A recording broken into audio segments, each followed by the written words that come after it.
Well, hello. For those of you who don't know me, my name is Daniel. Before I get started with what I'm going live on Facebook for, I'd like to give a massive shout out to brothers and sisters who have been rooting for me, who have been supporting me, and a massive shout out to Kenmore Alliance Church and a few other churches, Cas Baptist, the chapel in Gettsville, at Cross Point in Gettsville, and I also like to give a shout out to Grace Fellowship. Truly magnificent men and women have helped me greatly grow in my walk, and are all a part of why I'm doing this right now.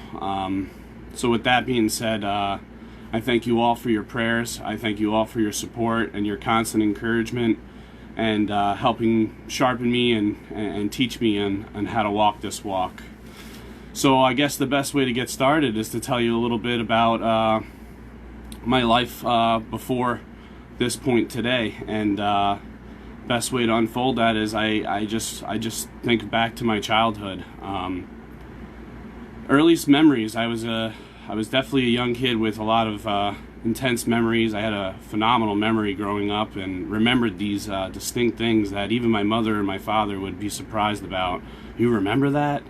And just being able to utilize that I guess gift today is there was these moments as I was a kid where I knew I felt different than it seemed that the people around me, my family around me, my friends around me, the world around me seemed to react and was living life, and there was this seemingly anxiety inside of me. As I grew older, I was able to identify with that feeling, and before long I experienced an emptiness. But as a kid, I was an attention-seeking kid. I was a troublemaker. I definitely I definitely made my mother and my father a little nuts and a little crazy. But the thing to know is I was definitely born into a loving household. As much as there was a lot of confusion and what I've come to know is a lack of communication. I grew up in a household with my mother. My father had divorced my mother when I was younger. I remember around 7 or 8 I was, and it was a confusing time. I don't really think it impacted me too much then as it had impacted me later on in life, and it was a time. I remember being an excited kid and a very, very energetic kid, but there was these nights that I just remember sitting back. Why do I feel so different? Why do I feel so lost? Why do I feel so unappreciated? Why do I feel so unaccepted? And as much as my father and my mother had poured out love on me and took me to so many different things to keep my mind occupied and distract my mind, there was always what I believe now is something missing. There was a piece of me that just didn't seem whole, and I remember phenomenal memories of my childhood. I remember awful memories, and before I get into the good ones, I'm going to take you a walk into a little bit of my childhood experiences with what held me so captive for so many years. So I remember distinctly one experience, which is not something I felt courage to share about for a long time, and really haven't prepped my family on any of this. So this is all probably new for them, and me coming to you now is kind of a strange way to really present this, but for me it's the only way to really tell this story.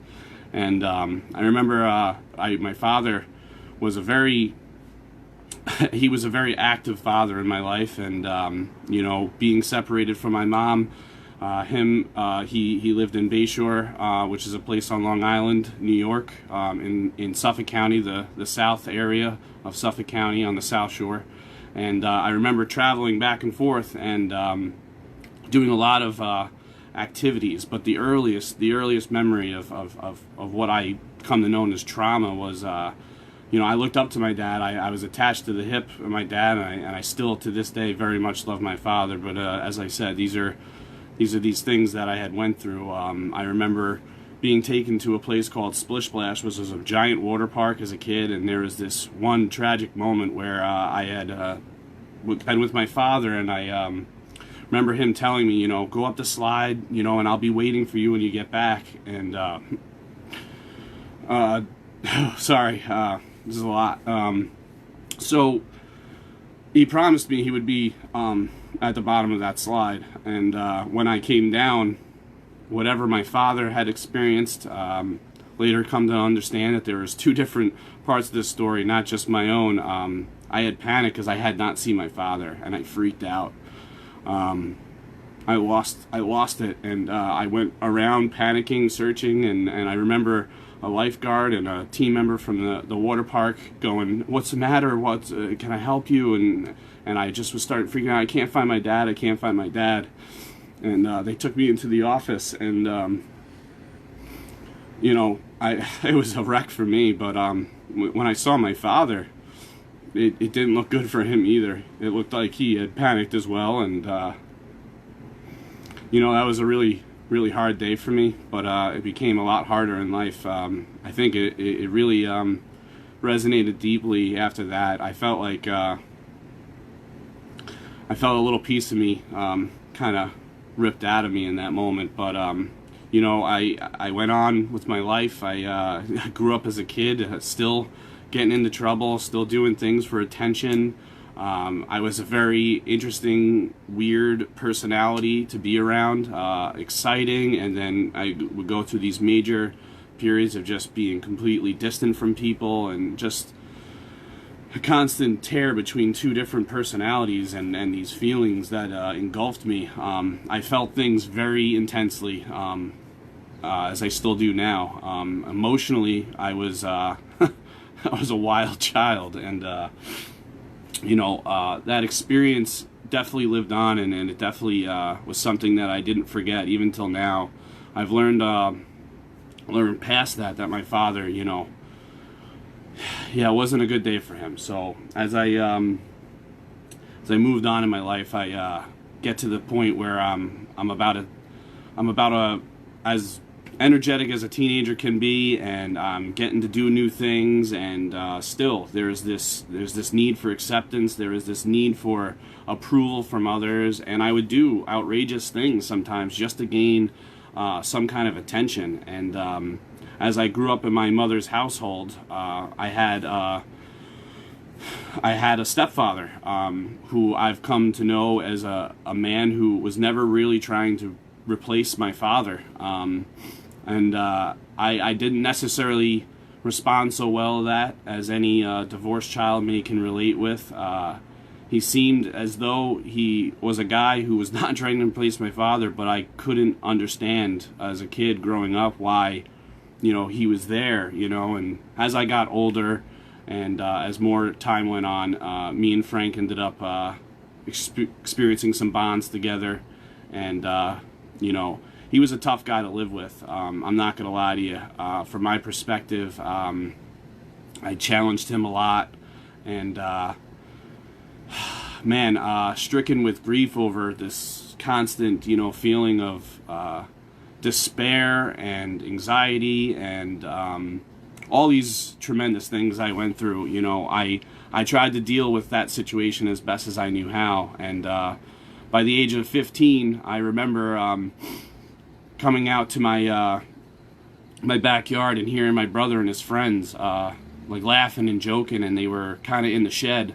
And I remember that my mom didn't want me hanging around them so much and annoying them. There's always this, kind of thing that Dan was required to, be on your good behavior, they would tell me, and try not to, do too much, or, these little, restrictions always seemed to be on me. And like I said, my parents were doing the best they could with what they were receiving from me, and how I was exhibiting myself.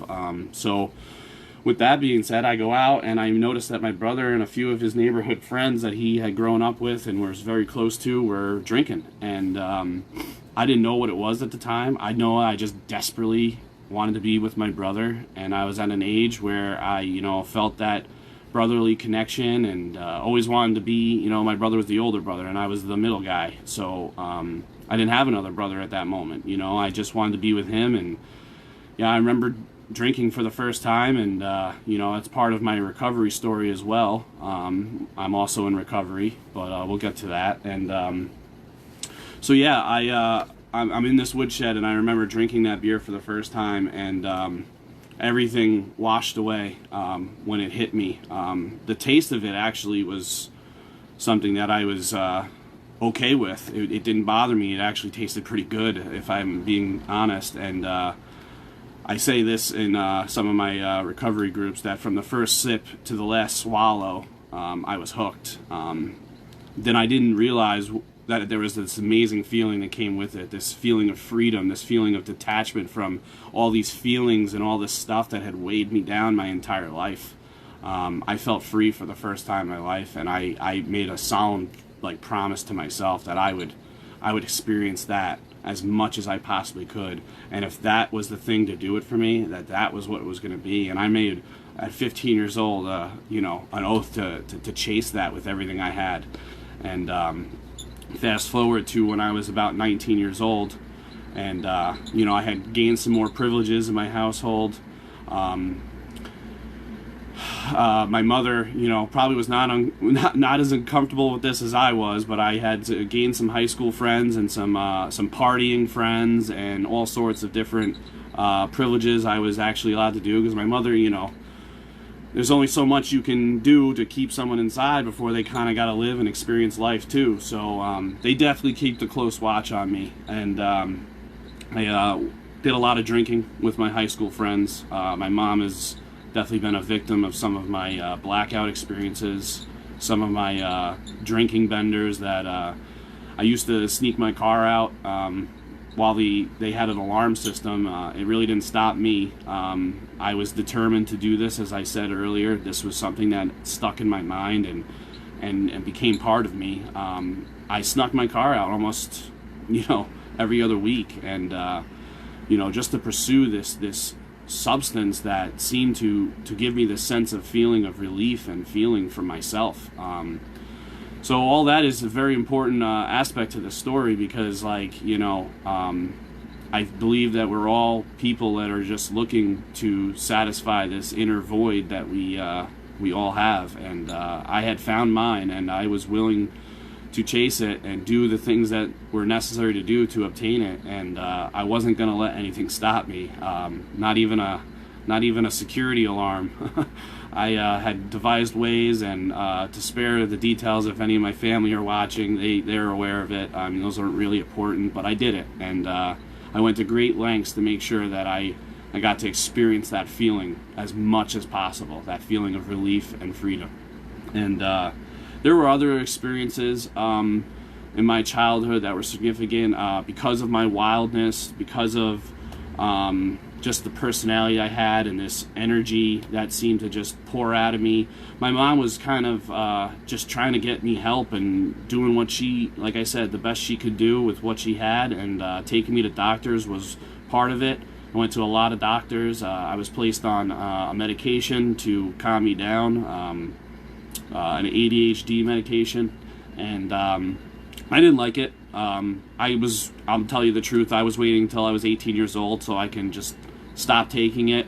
I was extremely defiant about it. I would forget to do it. I would pretend to do it. I'd lie to my mom. All these things, you know. It just really I had a personality of just, you know, dishonesty and rebelliousness. And yeah, so jumping ahead again, I'm 21 years old. I had did a great extent of drinking up until this point, sneaking out of my house, you know, just doing defiant things, and not really caring too much on how my mother felt about it, or my stepfather, or even my father. My brothers, my sisters, all tried to reason with me, you know, just listen to them, all the same things that each family member can probably attest to. But yeah, I was dead set on doing what I wanted to do, and by any means necessary. And you know, I say that I loved my parents when I was younger, and I say in those stages of my life I loved them, but I really don't think I knew what that really was. Like I said, I was focused on my own way of doing things, and I was sure to find out how that caused me great despair. At 21 years old, I found myself living out of a car that my mother and my stepfather had worked tirelessly to provide me, and I took advantage of every situation that they gave me, just gifts and helped me along, but I had to earn these things as well. They taught me a lot of about life just by, saying nothing's just going to be given to you. There'll be some things you have to work for, and this is one of them. We're not just buying you a car. You'll work to pay us back. And they were so great in doing all that. I mean, I'm just so thankful now that my life has started with that, because without those skills, I don't think I'd be able to get through what I've gotten through. So they were extremely helpful. I just didn't know it then, and I found myself, like I said, living in this car, completely hopeless on what I was going to do, and all these people I had met at the time were awesome friends in my perception of what I was looking for friends that accepted me, friends that accepted my lifestyle, friends accepted my decisions, my behavior, my personalities, all to suit my needs. There was a great selfishness in me that had arisen when I was able to start making my own decisions. And man, I remember there was nights in that car where I was just lonely, just begging for this pain to just end, of being me. And at 21 years old, living in a car, which was also behind a recruiting station. That's the important detail to this, is this recruiting station ended up being the next decision I made. I remember myself, like I said, in this painful state, and just, what am I going to do? Do I go back to my mom? Do I try to get a job and just work from there? I was just always in a state of despair. I would get these stints of time where I'd be good and everything be going seemingly okay or my way, and then just out of nowhere, the whole structure would fall on my head, and every attempt at doing my way of life just seemed to be failing. And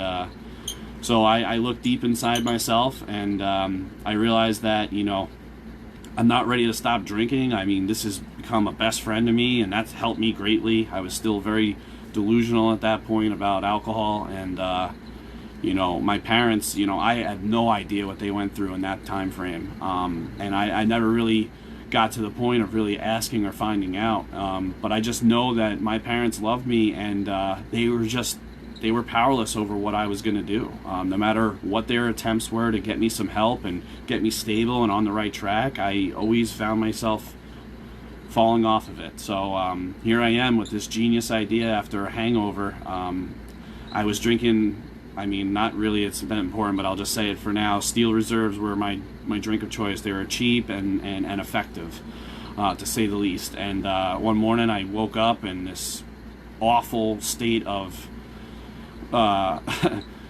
pitiful, incomprehensible demoralization, and I decided to keep drinking through that, as I normally do. I'm a guy that I don't just stop drinking. If I'm awake, it's got to go back in, whatever had started detoxing out of me. So I cracked a beer, and as I went to go take a sip, I noticed that these guys in uniform were walking past me, and it didn't really do much for me right away, but as I kept on drinking, I saw it in and out, and there was all this activity, and I'm like, I wonder what this is. Are they setting up for something? And then it occurred to me, I saw the sign on the back that this was a recruiting station. At this time, I had parked my car behind in this giant parking lot in Patchogue, New York, on Long Island,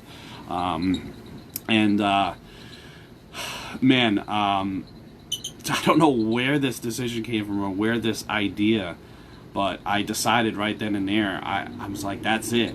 That's the answer. Like, all of what I'm going on in my head, everything that I'm thinking, everything that I'm feeling, I can show my parents, I can make something of myself by going to do what these guys did, Like, I have what it takes to serve my country. But I'll tell you right now, that really wasn't what my heart was all about for that moment. I knew that I wanted to do that for me. Like, I wanted to do it to prove to everyone, to get everyone off my back, so that I can live some sort of life the way I still wanted to. Like I said, this alcohol thing was not something I was willing to part with. I was going to find a way to do it for the rest of my life and live happily that way. And I did. I actually enlisted in the military. That day, I left that office feeling like I had did something of great measure, like this was going to be the end-all, be-all answer.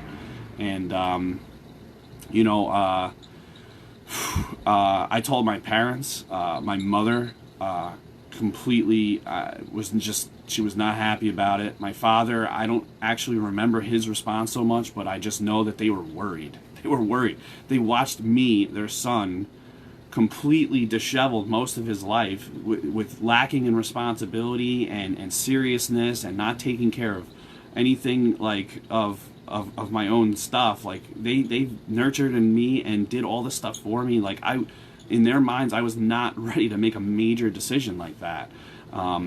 But me, I grew up this guy that when I got something in my mind, man, I was defiant, and I would do whatever it is I set out to do. I had that ability to do that, and sometimes it was good, sometimes it was bad.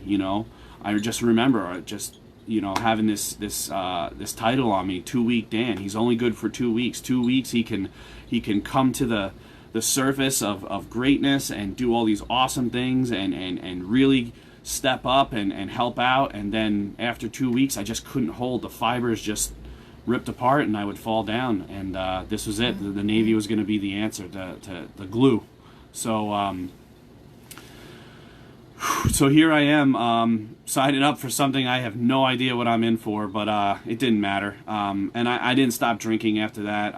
I don't know what happened that day that caused me to do that, but I know that I was in. I signed the paperwork and I told my parents, and there was nothing they really could do to stop it, and nothing I really wanted to do to stop it. And the next 6 months I did some training and got ready to ship out.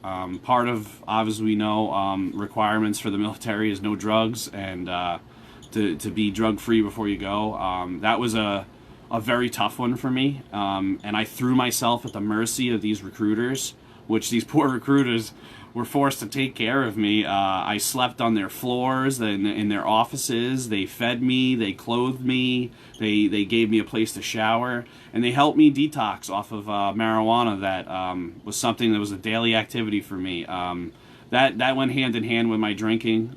But to get to the real meat of this story is, I ended up signing that thing and shipping out 6 months later. The 2 weeks before I went out to the Navy, I couldn't hold it together. I was with guys that were drinking and drugging, and I 2 weeks before shipped out smoked pot again and knew I was in deep trouble, and I didn't know how I was going to get out of it. That was the story of my life. I had all these times where I just didn't know why I did certain things the way I did, and it was all out of these emotional responses and these feelings that encompassed me on a daily basis. So when it was time to go to the office and drop a urine analysis for them, I scooped a cup right in the toilet and gave them toilet water and hope for the best. And I don't know what happened in that moment either, but I passed.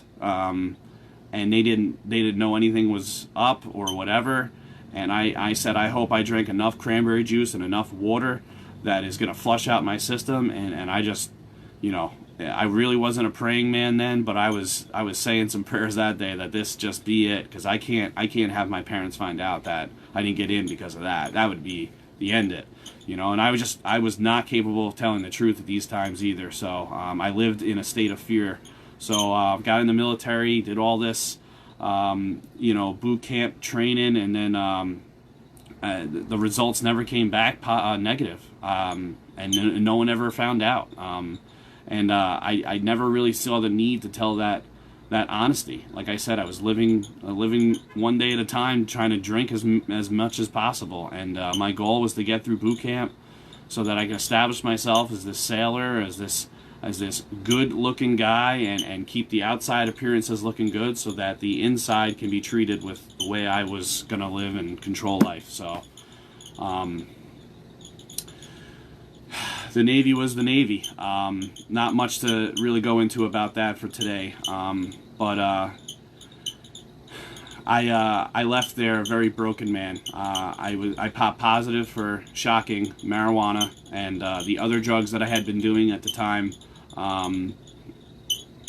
They didn't come up on the test, but it was enough for me to pop positive and for my descent out of the Navy to begin. And I went to captain's mast. I did all the things, and by the end of my stint, and when I was the last day of my duty, they handed me a train ticket and said good luck. That was it. I got on a train heading home with just a pit of despair that I was in, stress, anxiety, just fear overriding me. How was I going to tell my parents this? How was I going to go through all this? And I showed up my father's when I showed up my father's doorstep, just completely broken. And it was 2 weeks before I couldn't even stand it anymore.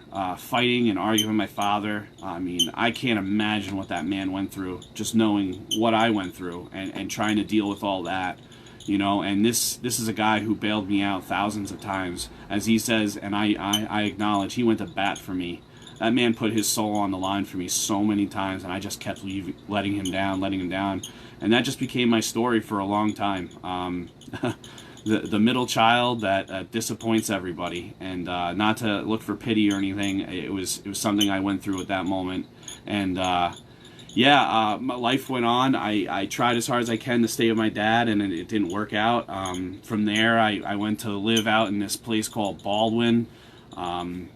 I had already been admitted to a psych ward in the Navy. There's a story behind that, but I'm really just trying to get to the whole purpose of this video. So the Navy went on. I emerged a drug addict, alcoholic, riddled with fear, resentment, all these troublesome things, and drinking was the way I controlled and managed my life. Not that I did it successfully. I had many faults and fell down daily. The great extent of my drinking led me to so many different places that I never thought I'd go, and the darkness that encompassed my life the days following after all of that is just nothing I would hope anyone would ever experience. But today I'm grateful for it. As I get to the reason why, there was one significant thing that happened that sparked this whole chain of change in my life. So I had been living in sober houses. I had attempted going to recovery meetings, and I had been at this time into almost 9 psych ward visitations. Doctors always trying to figure me out, put me on medication, me be resistant and defiant. I was in such a dark place one of these hospital visits that I tried committing suicide. I'm going to spare the details of that. But I was not in a good place, that's for sure. I did not want to live.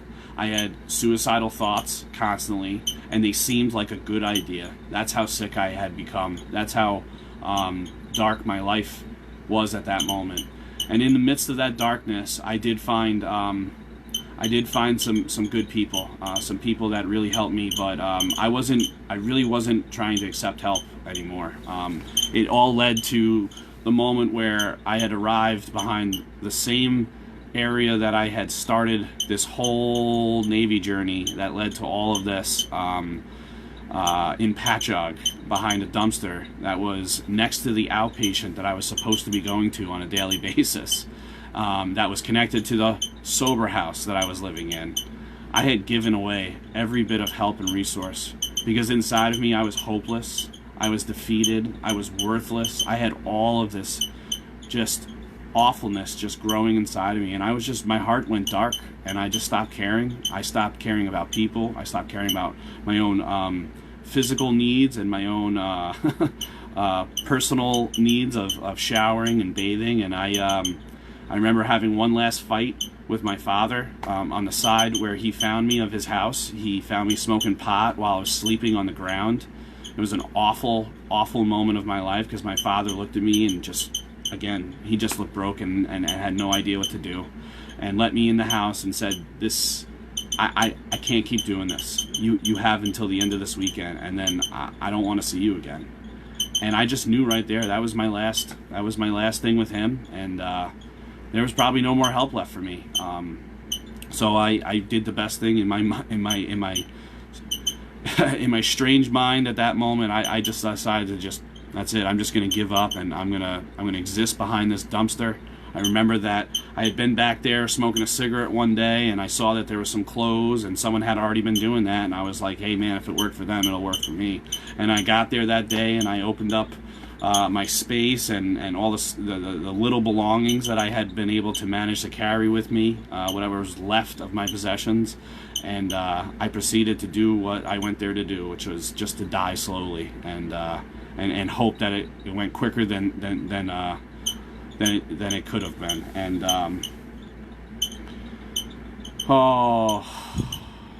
the things I saw and did behind that dumpster and felt were unlike anything I've ever experienced in my life.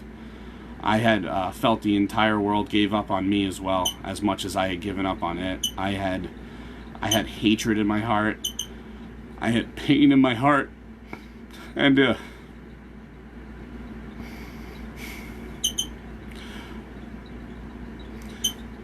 so one thing had happened. A person had reached out to me, and man, I wasn't caring, like I said at that time. There was a man who kept on going into this building that was actually in the corner of the parking lot of where I was sleeping. This building was actually a VA building. Go figure. I had no clue. And I don't think this man even knew to this day that I was a former vet, and I had screwed up all of my Navy stuff, and I'm just in this place. But I remember this man walking over to me with a $20 bill in his hand. And this is how you know when your life has just gone nowhere. He looked at me and said, I don't know how to intake what I'm seeing, but I haven't watched you eat or drink. I've just watched you suffer behind here, and it's not pleasant. And I'm just begging you, please take this money and go get something to eat. Do something that could help yourself. And if you need anything, I'm here. Just knock on the door and ask. I didn't care. I took that $20 bills, I stuck it in my pocket, and I proceeded right after he left to jump in that dumpster and grab whatever I could find, because I had been, keeping an eye on what people put in there. And I remember getting this phone call from a buddy who calls me up and offers me one last chance. And man, I didn't want it. I really didn't want it. But something inside of me, just a shred of slight hope left, just jumped to my feet and said, all right, man, I'll try one last time. And I didn't know that guy had become a drug dealer, and he was doing awful, wicked, evil things. And I took the chance, and I emerged 3 days later, or some days later. I love the number 3, so it usually comes to my mind. But it was some days later after drinking and partying, and I remember walking through this guy's door, and I remember this thought just entering my mind: that is exactly how much it's going to take to put me out of my misery. And I proceeded to do these things in ways that I would never do to enjoy drugs and alcohol. I just tried putting as much in as possible to just put me out of my misery, and it didn't work. I just ended up waking up behind this dumpster with a nasty text message, threats, and all this nonsense. And I'm like, what's it gonna take? I can't even die. I'm just supposed to live like this. And I remember putting my head back on the concrete, and I just felt this desperation, this seemingly feeling came and engulfed me, and it got me so like agitated. Like I was annoyed by it, but I was like, something's different. Like I don't know what this is. And I jumped to my feet, and I'm trying to like shake off, whatever this feeling is, but it wouldn't go away. It just got more intense and more intense and more intense. And I just started running. And I kept running, and all of a sudden it occurred to me where I was running, and I saw that there was this building that I had been to before. It was a building where 12-step fellowship met. And I remember jumping in through the door, like bursting through the door and jumping into this meeting, dropping down on my knees and just asking for help. It was an interesting moment in my life. I had given up, but something had not given up on me. It was very clear to me in that moment that there was something out there. So This has been a longer story than I thought, but this is definitely needs to be said, so I'm going to continue to go. And here I am. I'm doing this seemingly recovery thing, and I'm hanging out with guys who have this joy and this light about them, and this happiness, and this they're just passionately telling me about these things that have helped them. They've been in my position. They drank like I did. They did these things like I did. They experienced these feelings like I did. Man, what we were doing, I was in part of this 12-step fellowship, and I remember 3 months in, I felt on fire. I felt incredible. I had friends again. I had a family that was trying as hard as they can to, accept that, this may not be it. He may be going out again, and we got to just be patient and see what happens while we're trying to be as supportive as possible. And I never knew what was going to happen that day, but I got the invite of a lifetime. There was this 12-step workshop, this opportunity to do this 12-step process in one day.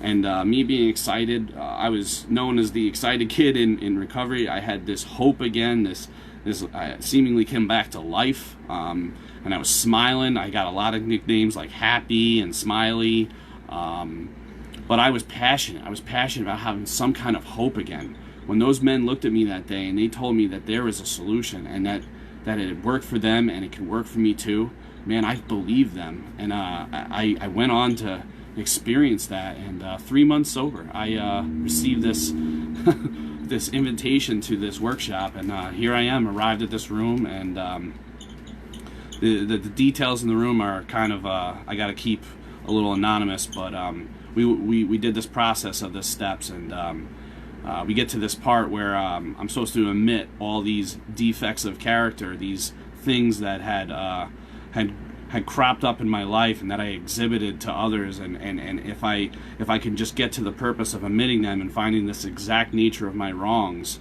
that I could be breaking down this wall, this barrier between me and this so-called God that they were trying to give me, they were trying to lead me to. And I'll never forget that moment. I believed what I was doing. I believed that there was some sort of God.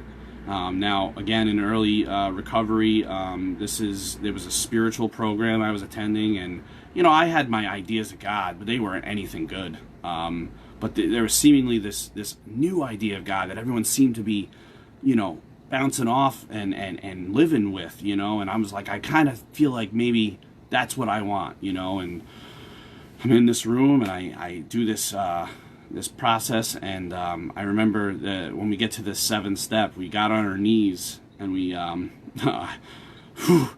they had Amazing Grace playing in the background, and I remember holding hands with 50 complete strangers at the time. I mean, realistically, they were strangers, but we had been brought in together by the same bond, the same affliction, that this alcoholism that I had encompassed my life and all that. But we were there, and we were all on our knees, and we were encouraged to pray as we felt led to. And I had no idea what I was doing. I was caught up in the moment. I was excited to be around people that get me and understand me. And here it is. It comes to my turn, and I couldn't think of anything else to utter off my lips. But Jesus, help me. I'm deeply troubled. I'm without understanding on how to live life. I'm highly defective. I feel worthless inside. I feel like most of my life I just poured out this prayer to this invisible being or whatever. And I remember when I finished that prayer, I had this sense of relief. This sense of relief came over me, like almost the same kind of relief that came over me that day in the woodshed with that alcohol.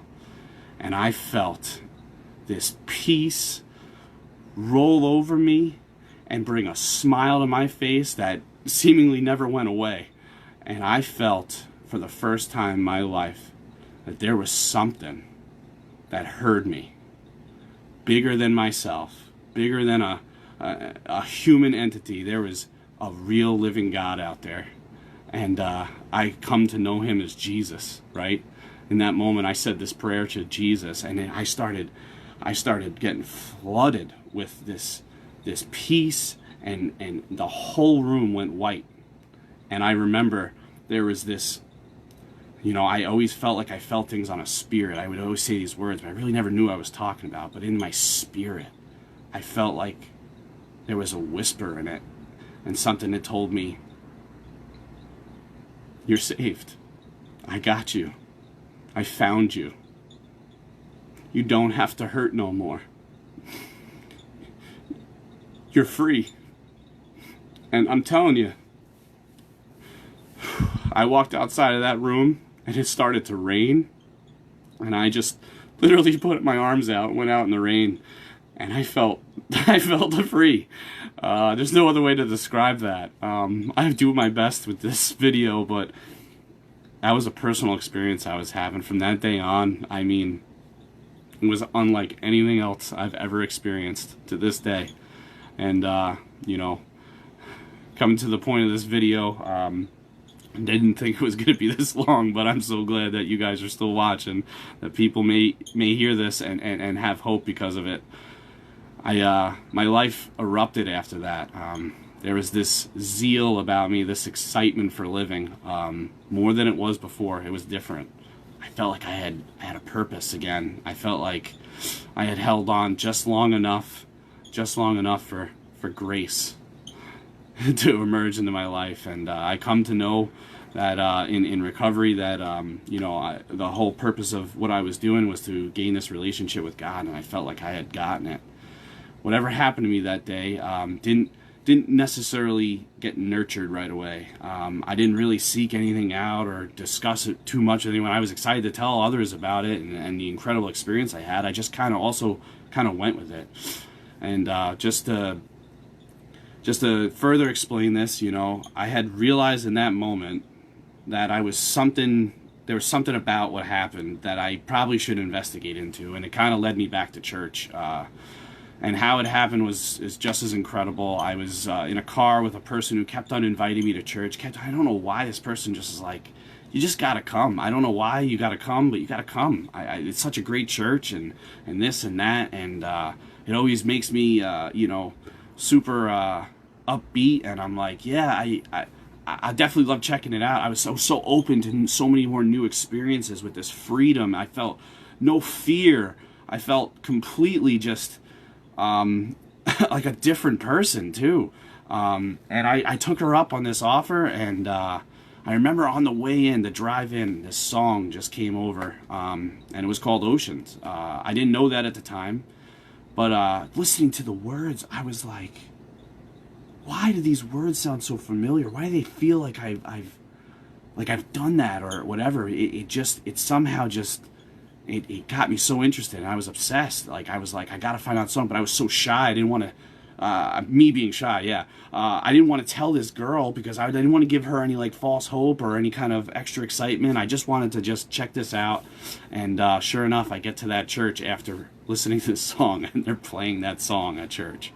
It was unlike anything I ever experienced. This was a different kind of church. This wasn't the Catholic church that I had grown up with, this image of, stand up, kneel down, the body of Christ. They had a rock band, they had bagels, they had breakfast, people were chatting, people were happy, people were just dancing and singing and throwing up these, what I come to find out were praise hands. And I'm like, I don't know why this is so enjoyable to me, but I never find myself in a place like this. And here I am in a place like this, hearing a song that completely captivated me, and I'm just living. And man, what came after that is just absolutely amazing. I started understanding what had happened to me, that there is this idea that Jesus had died on a cross for me, that he paid a penalty for my sins. And I was so confused by that,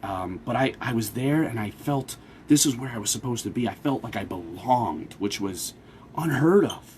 Even in the recovery rooms, there's still this, idea that once I leave here, I go back into this seemingly world where no one really completely gets me. These recovery people get me, but no one really gets me. There's still this distance between some other people. But when I came there, it was I felt like I had been with these people my entire life, and yet they were complete strangers to me. And here I am hearing about this thing they call the gospel.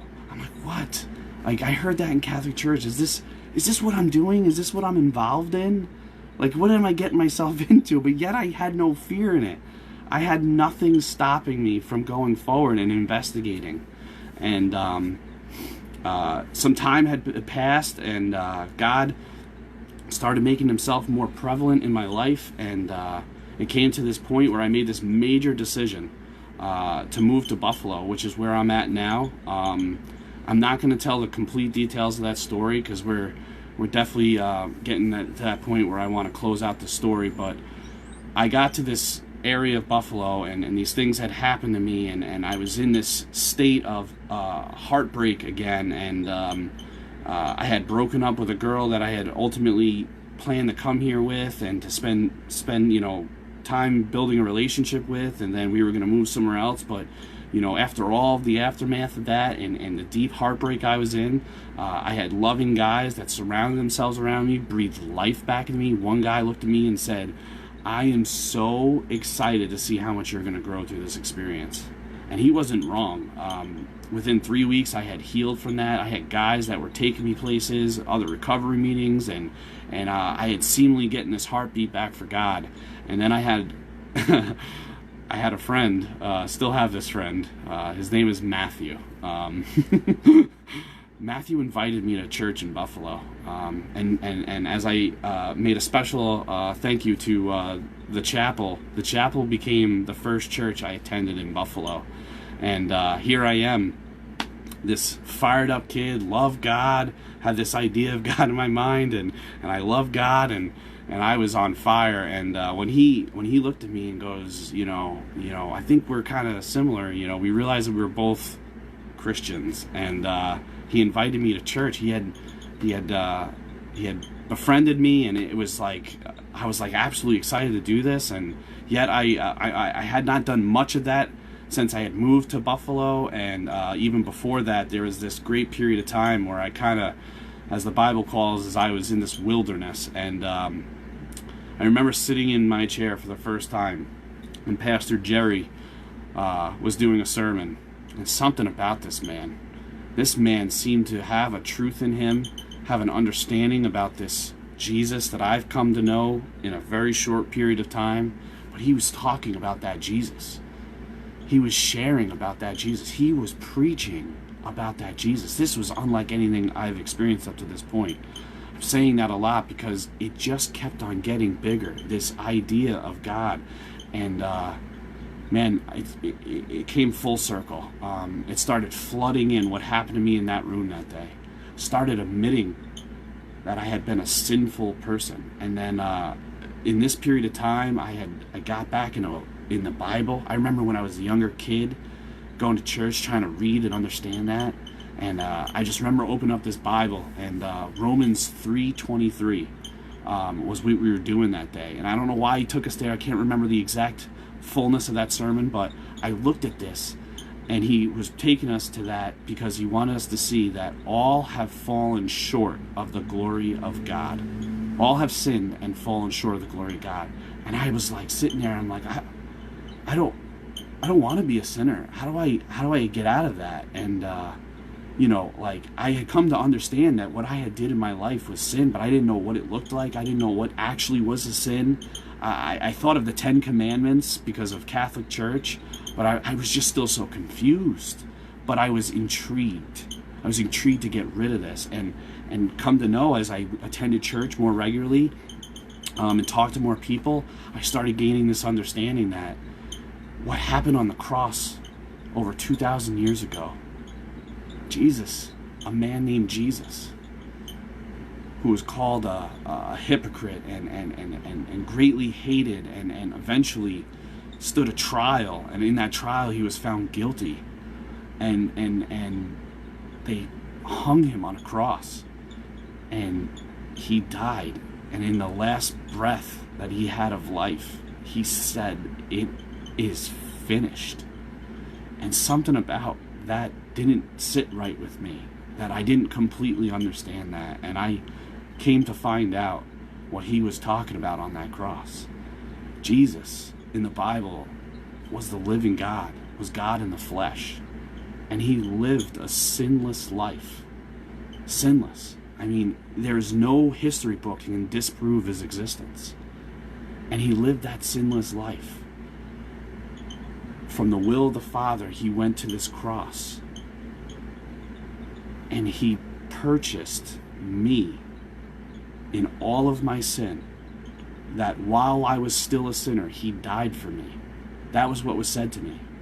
And I'm telling you, this started to become clear. What had happened to me back on Long Island, all the things from my childhood, all this pain, all this stuff, that I had been living a sinful life, and that Jesus bought me on a cross with the payment of my sin. He took that wrath that God has towards sin, and I found out how loving of a God is, and I didn't want to live that way no more. And it was in that moment I decided I'm going to commit my life to righting my wrongs and do all these things, but most of all, I wanted to follow that Jesus. I wanted to understand more. And I started reading the Bible, and I started going to church more, and then I had this amazing experience where I realized that first we believe, then we're baptized. And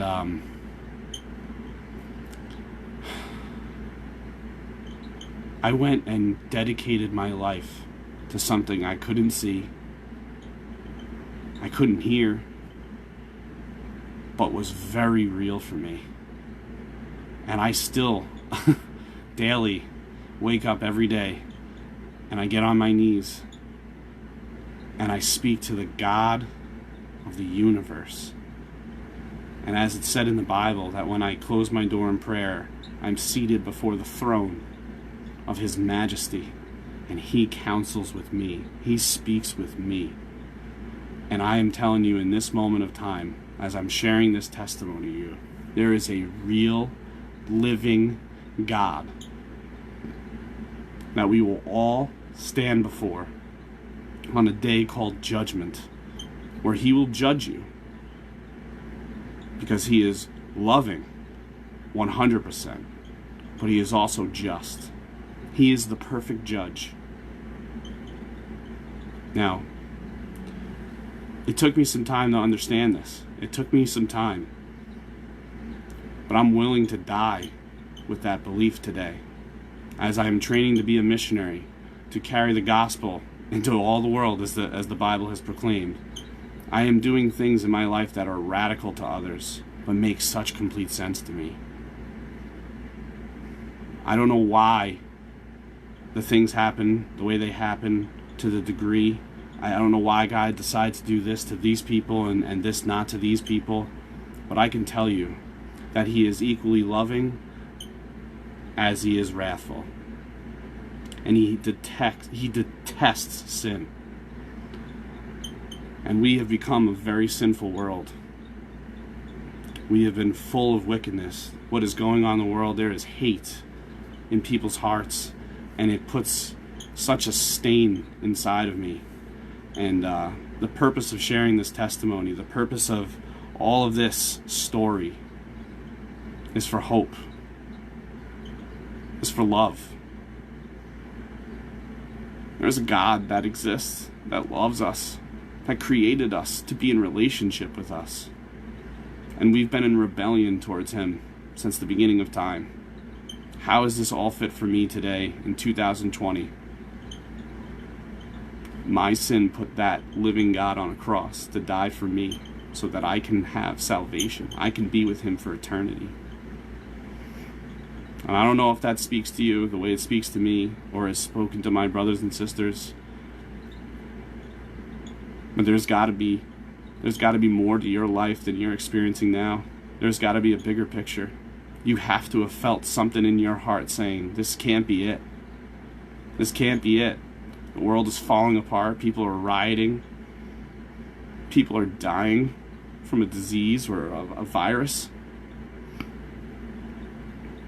When I sat behind that dumpster in that moment, I thought the same thing as you. How can this be it? How can the world be this evil? Well, evil is definitely real, but it's not of God. And God has a plan, not only for my life, but I believe He has a plan for all of us. Now, there's definitely some things you have to do to get right with Him. I had to do it, and many of my brothers and sisters have done it. And it is not this process that I thought it would be, but I am so grateful I did it. You know, I've heard the world's response to this, to Jesus, to Christianity. But it's not my experience.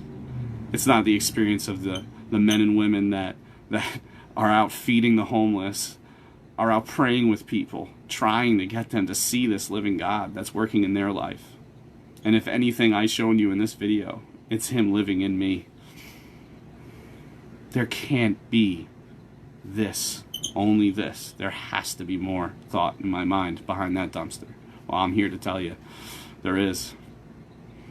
The hope that I have found in Jesus, the love that He has shown me, the forgiveness of my sins, it all just took surrender. It took a moment of a choice that I believe He put on my heart to acknowledge that He is real, He is alive, and He is the author of salvation. He and He only has that. I really hope this story helped you. And there's more to come. God put this on my heart 3 days ago to say this, all this. I had no idea what I was going to say. I just knew that this was what needed to happen. I needed to give my testimony. There's too much pain going on in the world, and I have to have a response. As a Christian man who is being led by a living God, who sees all of this, and the answer is Him, people needed to know this. I needed to let people know. So this was it. I really appreciate everyone watching. I really hope and pray that this video finds you. And I hope that you get to experience the beauty that is Jesus Christ. Not only for myself, but for you. And I encourage anyone who has any questions, anything that I can help you pray for, please comment, please reach out to me. I'm very approachable. If there's something going on in your heart, if God has done something for you in this time, if He's revealed this sin to you and this way you've been living isn't what you wanted it, but He's got forgiveness. He's eager to forgive you. Repentance is beautiful because Jesus is beautiful, and I thank Pastor Jerry for that beautiful lesson. It is not this awful hate word that has been used by these old Bible-thumping preachers, which I've come to find out is repentance is the act of turning away from one's sin. And by doing so, we choose God over this evil that is in the world. We don't have the answers. We can't lean on our own understanding. We have to. We have to see that He is it. I love you all so much. I appreciate anyone who's been watching this. Share this video. The Church of Jesus Christ lives, and so does He. And I encourage everyone to just do the same. We are a church that's called to be disciples that make disciples, and we are also called to share our testimonies and witness to others. If they don't know about the hope that is in Jesus, if they don't understand any of this, help them, show them. And anyone else who's listening who doesn't identify as a Christian, has no idea what I'm talking about, but is interested, please, like I said, reach out to me. I love you all, and I thank you so much. And praise be to God for everything He's done for me. Thank you guys so much.